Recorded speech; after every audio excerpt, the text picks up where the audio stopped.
ओम शांति। 18 नवंबर 2025 के ईश्वरीय महावाक्य है। पहले सुनते हैं मुरली का मुख्य पॉइंट्स। बाप दादा ने कहा, तुम अलौकिक जादूगर हो। मनुष्य को देवता बनाने का सच्चा जादू तुम्हारे पास है। नेक्स्ट पॉइंट है, कर्म अकर्म और विकर्म का राज समझकर राइट कर्म करना है। विकर्म का बीज रावण राज्य में पड़ता है, राम राज्य में नहीं। अच्छे स्टूडेंट का लक्ष्य पास विथ ऑनर होना है। ऐसी बुद्धि हमेशा एक बाप से ही जुड़ी रहती है। नेक्स्ट, भक्ति में खर्च होता है, ज्ञान में कमाई होती है। तुम्हारी पढ़ाई मनुष्य को देवता बनाने की ऊंची पढ़ाई है। लास्ट में बाबा ने कहा, मन मना भव का मंत्र ही तीव्र पुरुषार्थ का आधार है। आत्मा को याद कर सेकंड में अशरीरी स्थिति बनानी है। और अब सुनते हैं महावाक्यों को विस्तार से। मुरली का सार, मीठे बच्चे, तुम ही सच्चे अलौकिक जादूगर हो। तुम्हें मनुष्य को देवता बनाने का जादू दिखाना है। प्रश्न है बाबा का, अच्छे पुरुषार्थी स्टूडेंट की निशानी क्या होगी? उत्तर है बाबा का, वह पास विथ ऑनर होने का अर्थात विजय माला में आने का लक्ष्य रखेंगे। उनकी बुद्धि में एक बाप की ही याद होगी। देह सहित देह के सब संबंधों से बुद्धि योग तोड़ एक से प्रीत रखेंगे। ऐसे पुरुषार्थी ही माला का दाना बनते हैं। ओम शांति। रूहानी बच्चों प्रति रूहानी बाप बैठ समझाते हैं, अब तुम रूहानी बच्चे जादूगर जादूगरनी बन गए हो, इसलिए बाबा बाप को भी जादूगर कहते हैं। ऐसा कोई जादूगर नहीं होगा जो मनुष्य को देवता बना दे। यह जादूगरी है ना। कितनी बड़ी कमाई कराने का तुम रास्ता बताते हो। स्कूल में टीचर भी कमाई करना सिखलाते हैं। पढ़ाई कमाई है ना।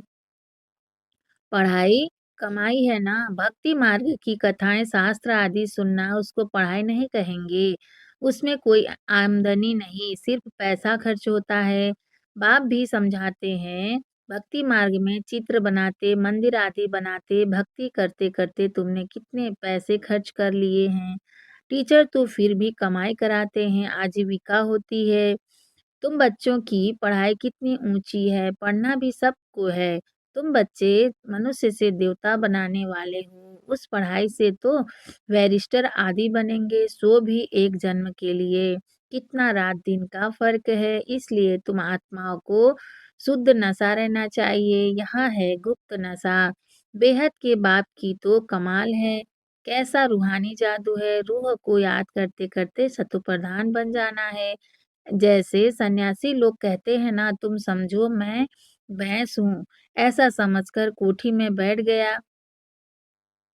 बोला, मैं भैंस हूँ, कोठी से निकलूं कैसे? बोला, मैं भैंस हूँ, कोठी से निकलूं कैसे? अब बाप कहते हैं, तुम पवित्र आत्मा थे, अब अपवित्र बने हो।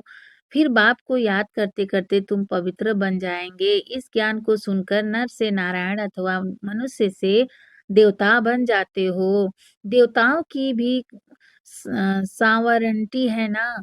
देवताओं की भी सावरंटी है ना। तुम बच्चे अब श्रीमत पर भारत में डीटी सावरंटी स्थापन कर रहे हो। बाप कहते हैं, अब मैं जो तुमको श्रीमत देता हूँ यह राइट है या शास्त्र की मत राइट है, जज करो। गीता है सर्वशास्त्र शिरोमणि शिरोमणि श्रीमद् भगवत गीता, यह खास लिखा है। अब भगवान किसको कहा जाए? जरूर सब कहेंगे निराकार शिव। हम आत्माएं उनके बच्चे ब्रदर हैं, वह एक बाप है। बाप कहते हैं, तुम सब आशिक हो, मुझ मासूक को याद करते हो, क्योंकि मैंने ही राजयोग सिखाया था जिससे तुम प्रैक्टिकल में नर से नारायण बनते हो। वह तो कह देते कि हम सत्य नारायण की कथा सुनते हैं। यह कोई समझते थोड़े ही हैं कि इससे हम नर से नारायण बनेंगे। बाप तुम आत्माओं को ज्ञान का तीसरा नेत्र देते हैं, जिससे आत्मा जान जाती है। शरीर बिगड़ तो आत्मा बात कर नहीं सकती। आत्माओं के रहने के स्थान को निर्वाण धाम कहा जाता है। तुम बच्चों को अब शांति धाम और सुख धाम को ही याद करना है। इस सुख दुख धाम को बुद्धि से भूलना है। आत्मा को अब समझ मिली है रॉन्ग क्या है, राइट क्या है। कर्म, अकर्म, विकर्म का भी राज समझाया है।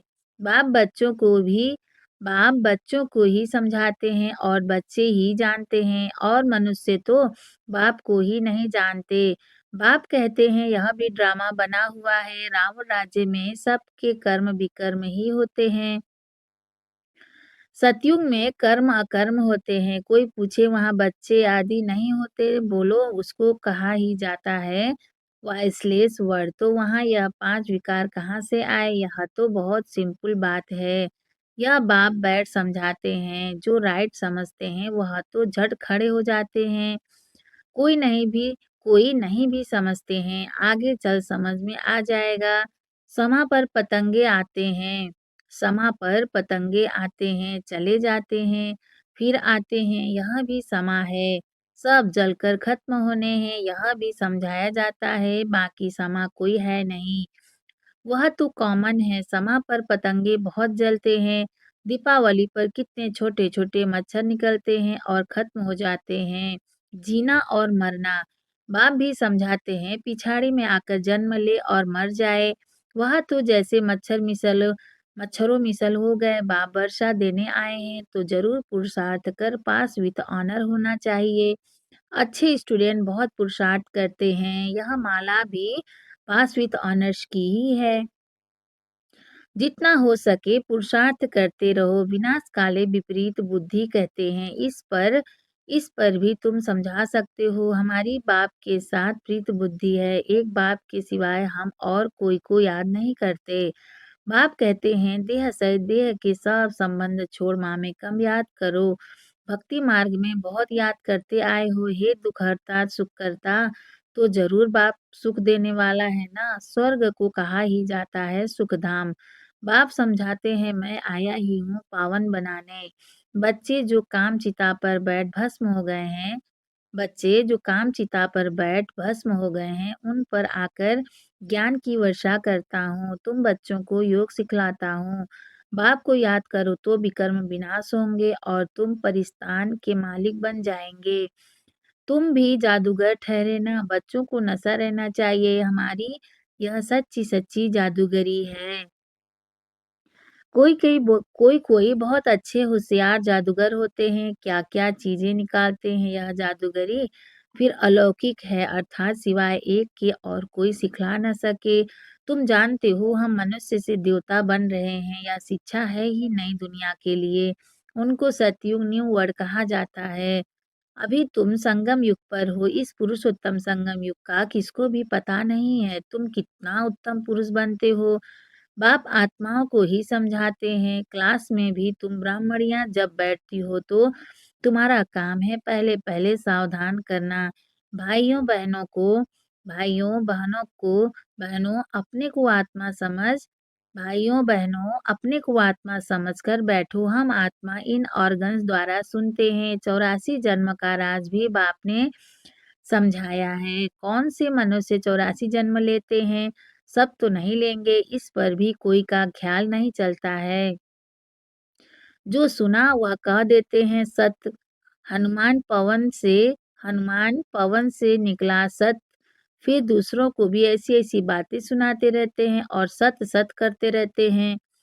अभी तुम बच्चों को राइट और रॉन्ग को समझने की ज्ञान चक्षु मिली है, तो राइट कर्म की ही करना है तो राइट कर्म ही करना है। तुम समझाते भी हो, हम बेहद बाप से यह वर्षा ले रहे हैं।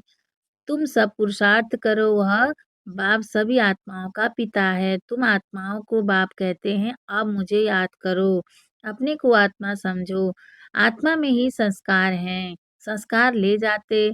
कोई का नाम छोटेपन में बहुत हो जाता है कोई का नाम छोटेपन में बहुत हो जाता है तो समझा जाता है इसने अगले जन्म में ऐसे कोई कर्म किए हैं। कोई ने कॉलेज आदि बनाए हैं तो दूसरे जन्म में अच्छा पढ़ते हैं। कर्मों का हिसाब किताब है ना। सतयुग में विकर्म की बात ही नहीं होगी, कर्म तो जरूर करेंगे, राज्य करेंगे, खाएंगे, परंतु उल्टा कर्म नहीं करेंगे। उनको कहा ही जाता है राम राज्य। यहाँ है रावण राज्य, अभी तुम श्रीमत पर राम राज्य स्थापन कर रहे हो, वहाँ है नई दुनिया। पुरानी दुनिया पर देवताओं की परछाई नहीं पड़ती है।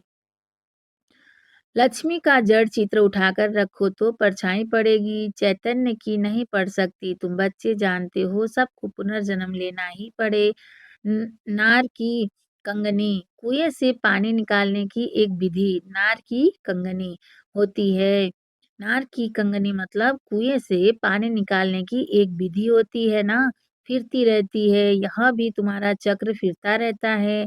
इस पर ही दृष्टांत समझाए जाते हैं। पवित्रता तो सबसे अच्छी है। कुमारी पवित्र है इसलिए सब उनके पांव पड़ते हैं। तुम हो प्रजापिता ब्रह्मा कुमार कुमारियां, मेजॉरिटी कुमारियों की है इसलिए गायन है कुमारी द्वारा बाण मरवाए। यह है ज्ञान बाण। तुम प्रेम से बैठ समझाते हो। बाप सदगुरु तो एक ही है, वह सर्व का सदगति दाता है। भगवानुवाच मन मना भव, यह भी मंत्र है ना, इसमें ही मेहनत है। अपने को आत्मा समझ बाप को याद करो, यहाँ है गुप्त मेहनत। आत्मा ही तमो प्रधान बनी है, फिर सतो प्रधान बनना है। बाप ने समझाया है आत्माएं और परमात्मा अलग रहे बहुकाल। जो पहले पहले बिछुड़े हैं मिलेंगे भी पहले उनको, इसलिए बाप कहते हैं मिलेंगे भी पहले उनको। इसलिए बाप कहते हैं लाडले सिकिलधे बच्चों, बाप जानते हैं कब से भक्ति शुरू की है। आधा आधा है, आधा कल्प ज्ञान आधा कल्प भक्ति। दिन और रात 24 घंटे में भी 12 घंटे एम और 12 घंटे पीएम होता है।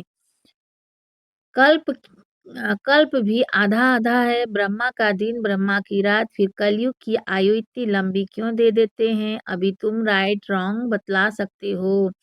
शास्त्र सब है भक्ति मार्ग के, फिर भगवान आकर भक्ति का फल देते हैं। भक्तों का रक्षक कहा जाता है ना। आगे चल तुम सन्यासियों आदि को बहुत प्यार से बैठ समझाएंगे। तुम्हारा फॉर्म तो वह भरेंगे नहीं, माँ बाप का नाम लिखेंगे नहीं। कोई कोई बताते हैं बाबा जाकर पूछते थे क्यों सन्यास किया, कारण बताओ। विकारों का सन्यास करते हैं, विकारों का सन्यास करते हैं तो घर का भी सन्यास करते हैं। अभी तुम सारी पुरानी दुनिया का सन्यास करते हो, नई दुनिया का तुमको साक्षात्कार करा दिया है। वह है वाइसलेस वर्ड, हेविनली गॉडफादर है, हेविन स्थापन करने वाला, फूलों का बगीचा बनाने वाला। कांटों को फूल बनाते हैं। नंबर वन कांटा है काम कटारी, काम के लिए कटारी कहते हैं। क्रोध को भूत कहेंगे। देवी देवताएं डबल अहिंसक थे। निर्विकारी देवताओं के आगे विकारी मनुष्य सब माथा टेकते हैं। अब तुम बच्चे जानते हो हम यहाँ आए हैं पढ़ने के लिए, बाकी उन सत्संगों आदि में जाना वह तो कॉमन बात है। ईश्वर सर्वव्यापी कह देते हैं। बाप कभी सर्वव्यापी होता है क्या? बाप कभी सर्वव्यापी होता है क्या? बाप से तुम बच्चों को वर्षा मिलता है। बाप आकर पुरानी दुनिया को नई दुनिया वर्ष स्वर्ग बनाते हैं। कई तो नर्क को नर्क भी नहीं मानते हैं, कई तो नर्क को नर्क भी नहीं मानते हैं। साहूकार लोग समझते हैं फिर स्वर्ग में क्या रखा है, हमारे पास धन महल विमान आदि सब कुछ है, हमारे लिए यही स्वर्ग है। नर्क उनके लिए है जो कीचड़े में रहते हैं। इसलिए भारत कितना गरीब कंगाल है। फिर हिस्ट्री रिपीट होनी है। तुमको नशा रहना चाहिए। बाप हमको फिर से डबल सिरताज बनाते हैं। पास्ट प्रेजेंट फ्यूचर को जान गए हो। सतयुग त्रेता की कहानी बाबा ने बताई है। फिर बीच में हम नीचे गिरते हैं। वाम मार्ग है विकारी मार्ग। अब फिर बाप आया है। तुम अपने को स्वदर्शन चक्रधारी समझते हो, ऐसे नहीं कि चक्र फिराते हो जिससे गला कट जाए। श्री कृष्ण को चक्र दिखाते हैं कि दैत्यों को मारते रहते हैं, ऐसी बात तो हो न सके। तुम समझते हो हम ब्राह्मण हैं, स्वदर्शन चक्रधारी, हमको सृष्टि के आदि मध्य अंत की नॉलेज है। वहाँ देवताओं को तो यह ज्ञान नहीं रहेगा, वहाँ है ही सदगति, इसलिए इनको कहा जाता है दिन। रात में ही तकलीफ होती है, रात में ही तकलीफ होती है। भक्ति में कितने हठ योग आदि करते हैं दर्शन के लिए। नौदा भक्ति वाले प्राण निकालने के लिए तैयार हो जाते हैं, तब साक्षात्कार होता है। अल्पकाल के लिए चाहना पूरी होती है, ड्रामा अनुसार अल्पकाल के लिए चाहना पूरी होती है, ड्रामा अनुसार बाकी ईश्वर कुछ नहीं करता है, आधा कल्प भक्ति का पाठ चलता है। अच्छा, मीठे मीठे सिकिलधे बच्चों प्रति माता पिता बाप दादा का याद प्यार और गुड मॉर्निंग। रूहानी बाप की रूहानी बच्चों को नमस्ते। हम रूहानी बच्चों की रूहानी माता पिता बाप दादा को याद प्यार गुड मॉर्निंग। नमस्ते बाबा, नमस्ते बाबा, नमस्ते बाबा। शुक्रिया बाबा, शुक्रिया। वाह बाबा, वाह। धारणा के लिए मुख्य सार है फर्स्ट पॉइंट, इसी रूहानी नशे में रहना है कि बाबा हमें डबल सिरताज बना रहे हैं। हम हैं स्वदर्शन चक्रधारी ब्राह्मण। पास्ट प्रेजेंट फ्यूचर का ज्ञान बुद्धि में रखकर चलना है। सेकंड पॉइंट है बाबा का, पास विथ ऑनर होने के लिए बाप से सच्ची सच्ची प्रीत रखनी है, बाप को याद करने की गुप्त मेहनत करनी है। वरदान है बाबा का, अपने डबल लाइट स्वरूप द्वारा अपने डबल लाइट स्वरूप द्वारा आने वाले विघ्नों को पार करने वाले तीव्र पुरुषार्थी भव। अपने डबल लाइट स्वरूप द्वारा आने वाले विघ्नों को पार करने वाले तीव्र पुरुषार्थी भव। विस्तार है, आने वाले विघ्नों में थकने व दिल शिकस्त होने के बजाय सेकंड में स्वयं के आस्तिक आस्तिक ज्योति स्वरूप और निमित्त भाव के डबल लाइट स्वरूप द्वारा सेकंड में हाई जंप दो। विघ्न रूपी पत्थर को तोड़ने में समय नहीं गवाओ, जंप लगाओ और सेकंड में पार हो जाओ। थोड़ी सी विस्मृति के कारण सहज मार्ग को मुश्किल नहीं बनाओ। अपने जीवन की भविष्य श्रेष्ठ मंजिल को स्पष्ट देखते हुए तीव्र पुरुषार्थी बनो। जिस नज़र से बाप दादा व विश्व आपको देख रही है, उसी श्रेष्ठ स्वरूप में सदा स्थित रहो। स्लोगन है बाबा का, सदा खुश रहना और खुशी बांटना यही सबसे बड़ा शान है। अब व्यक्त इशारे हैं बाबा का, अशरीरी व विदेही स्थिति का अभ्यास बढ़ाओ। विस्तार है, अब संगठित रूप में एक ही शुद्ध संकल्प अर्थात एक रस स्थिति बनाने का अभ्यास करो, तब ही विश्व के अंदर शक्ति सेना का नाम वाला होगा। जब चाहे शरीर का आधार लो और जब चाहे शरीर का आधार छोड़कर अपने अशरीरी स्वरूप में स्थित हो जाओ। जैसे शरीर धारण किया वैसे ही शरीर से न्यारे हो जाएं। यही अनुभव अंतिम पेपर में फर्स्ट नंबर लाने का आधार है। अच्छा, ओम शांति।